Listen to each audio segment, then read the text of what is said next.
Alright guys, I'm back with my WWE Smackdown live review for the 14th of the 2nd, 2017 guys. In my opinion, I thought that this last episode of Smackdown was actually, it was a good show.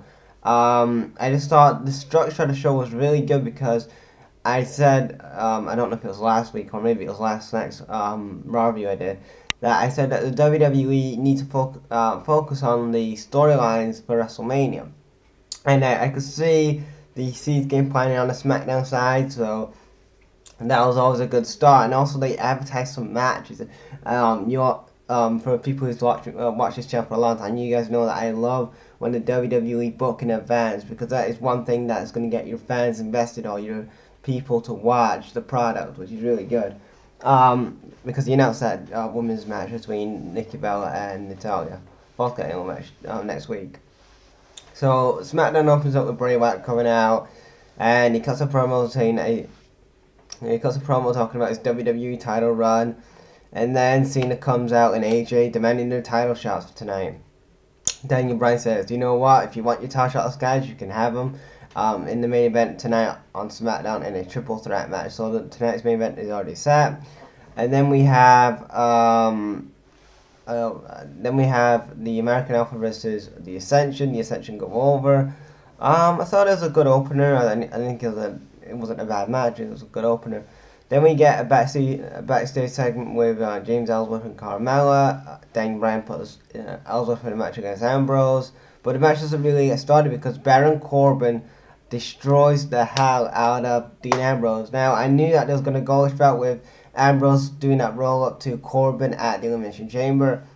And it makes a perfect lot of sense. It goes like this year, and then they're not going to have the traditional IC title ladder match they've had for the last 2 years.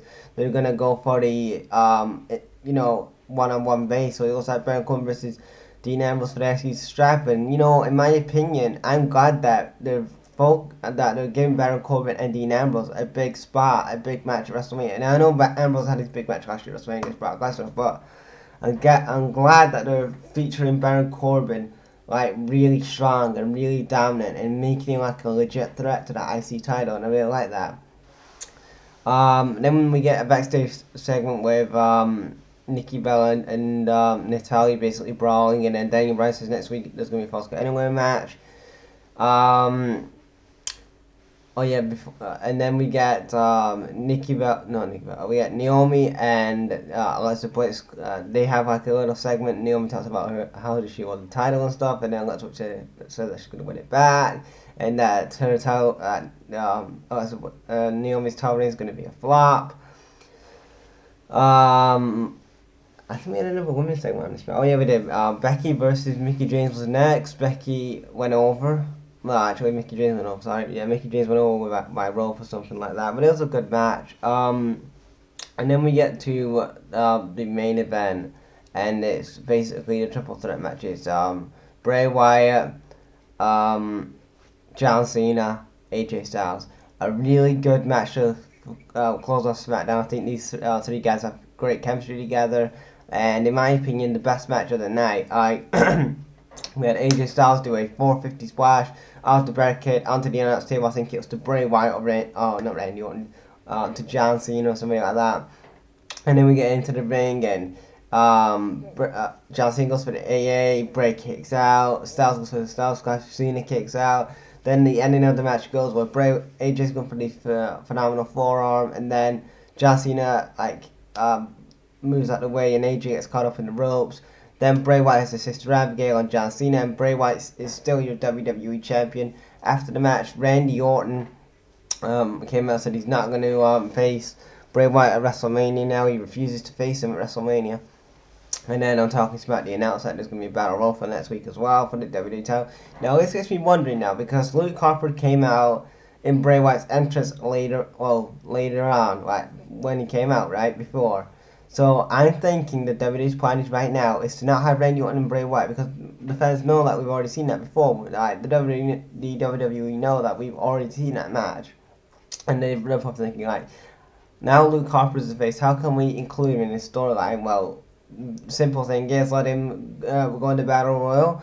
Let him win the Battle Royal after the match. Randy Orton says, "Hey, I want to face you," because Luke Harper's in the match, and then we have a Wyatt family fucking functional match at WrestleMania. I don't know if there's any going to be a gimmick to it or whatever, but this is how I think they're going to book the WWE title match. Yes, Luke Harper, it looks like he's going to a WWE title match at WrestleMania, so congrats to him, you know, to getting that and stuff, and yeah, so yeah, I thought overall SmackDown was a good, I actually thought SmackDown was a good show on the booking side of things, because they booked a lot of good things going towards WrestleMania and their vision and their ideas for WrestleMania, and I really like that. I think the Battle of the Brands, who was better this week? I have to say SmackDown. I know Raw, they had their moments, but most of the part of Raw kind of sucked, and then SmackDown just kind of, in my opinion, just flowed so well. I know I keep saying that, guys, but it's really true. Like, how SmackDown is well structured over there is the best. And I know for Raw, it's like, it's a mess, you know? So anyway, that's my WWE SmackDown live review, guys, for the 14th of the 2nd, 2017, guys.